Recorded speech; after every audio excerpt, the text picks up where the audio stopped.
Vamos continuar de onde paramos.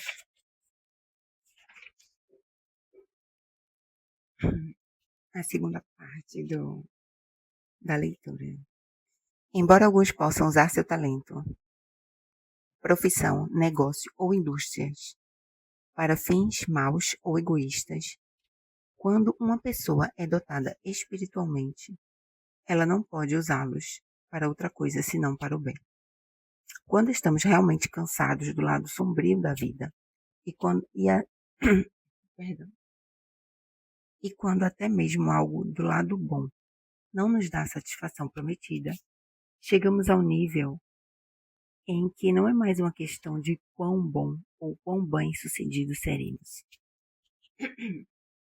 mas sim apenas o cumprimento de nossa natureza espiritual domina nossa experiência, tornando-se consciente da potencialidade infinita.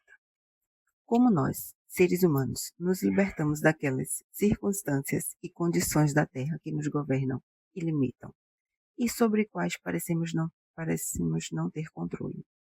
Como uma pessoa traz Deus para sua experiência? A resposta que me veio e que formou a base de todo o trabalho do caminho infinito é que nada pode acontecer conosco, exceto por meio da nossa consciência. Se não estou consciente de algo, isso não pode acontecer comigo. Pode haver tentação do lado de fora da porta. Mas se eu não estou ciente disso, isso não me toca. Podem haver oportunidades de sucesso tentando correr direto para mim. Mas se eu não tomar consciência delas, elas não podem produzir nada para mim. Tudo que toca a minha vida deve tocá-la pela percepção da minha consciência. Embora não exista uma pessoa no mundo que não tenha um talento. Nenhum. 99% de nós nunca saem da rotina da humanidade comum. Não porque não temos talento, mas porque não nos tornamos conscientes dele, de sua finalidade, de sua função e sua utilização. Podemos saber, sem sombra de dúvida, que todo mundo tem um talento, e geralmente mais de um. Porque não criamos a nós mesmos, nem nossos pais nos criaram. O Mestre Jesus Cristo nunca falou mais verdadeiramente do que quando disse: não chameis a ninguém de pai sobre a terra, porque um é o vosso Pai, que está no céu. Há apenas um Criador, um princípio ativo, que é infinito e divino. Não podia criar nada de natureza infrutífera, desnecessária ou morta. Portanto, todo mundo é criado à imagem e semelhança de Deus, é imbuído de algum talento ou dom de Deus. Por ignorância, podemos ter começado uma carreira comercial que se mostrou inadequada para nós. Outra pessoa pode ter embarcado em uma carreira médica, que não era o rumo certo para ela, e assim por diante. Quando, no entanto, reconhecemos a quarta dimensão, isso que o Mestre chamou de Reino de Deus, nos abrimos à influência e então estamos prontos para receber instruções, descobrindo o infinito interior. Quando fechamos os olhos e nos voltamos para dentro, nos encontramos em uma escuridão. Mas o próprio lugar onde essa escuridão está é o nosso meio de acesso ao infinito.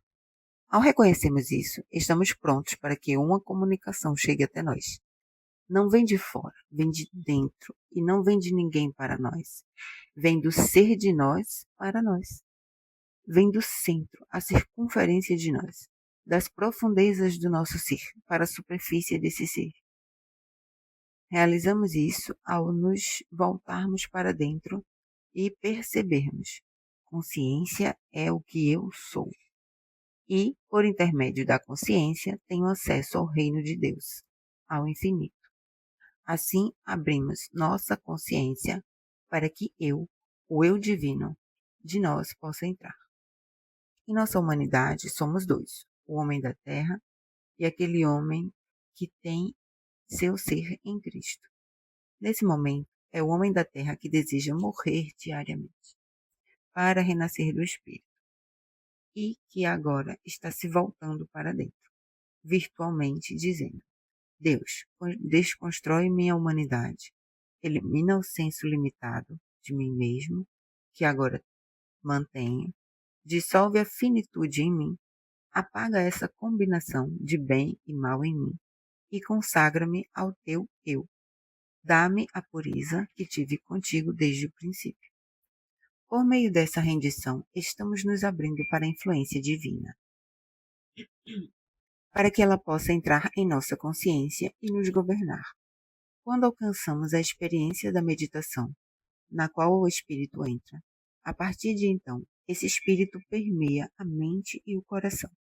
O processo de purificação é então iniciado, o que eventualmente em nos impede de pensar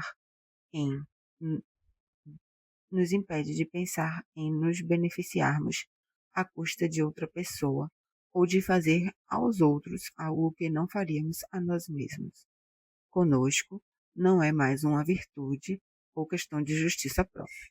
É que demos a nós mesmos, nossas mentes e corpos, a consciência quadrimensional, a esse eu divino que começa a funcionar através e como nós.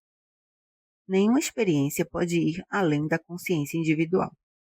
E quando o indivíduo permite que sua consciência seja dedicada ao serviço de Deus, essa é a medida de talento ou capacidade que flui por intermédio dele.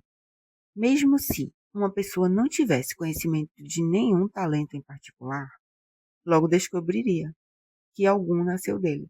Na verdade, não nasceu, porque sempre esteve lá, mas evoluiu por meio de sua receptividade à fonte espiritual. À medida que nos tornamos, à medida que tomamos consciência de que Deus, infinito, é a consciência do indivíduo, ele assume o controle e se manifesta com harmonia, em um grau cada vez maior. Então, menos de humano ou finito em nós. Há então menos de humano ou finito em nós. E mais de espiritual ou divino. Essa divindade nem sempre toma forma, como o que é considerado uma atividade espiritual. Como se tornar um ministro, ou um praticante, um professor espiritual. De modo nenhum. A divindade que assume a consciência pode operar da mesma eficácia no mundo industrial ou financeiro, ou no mundo artístico ou acadêmico. O espírito é infinito e opera em forma e variedades infinitas. A própria indústria é uma atividade que surge da consciência espiritual. E uma das funções que a indústria desempenha, em última análise, é o apoio à arte, à literatura, ciência e música. Ao sermos tocados ou influenciados pelo espírito, a mente e o corpo funcionarão em qualquer direção que possa ser uma bênção para o mundo. Isso colocará alguns de nós em um ministério espiritual, mas retirará alguns deles e os tratará de volta ao mundo comercial, artístico ou financeiro, no qual, de uma maneira ou de outra, eles podem servir ao melhor propósito. Tudo o que podemos realizar na Terra, realizaremos à medida que deixamos o poder supremo fluir em nós, servindo ao propósito de Deus em qualquer capacidade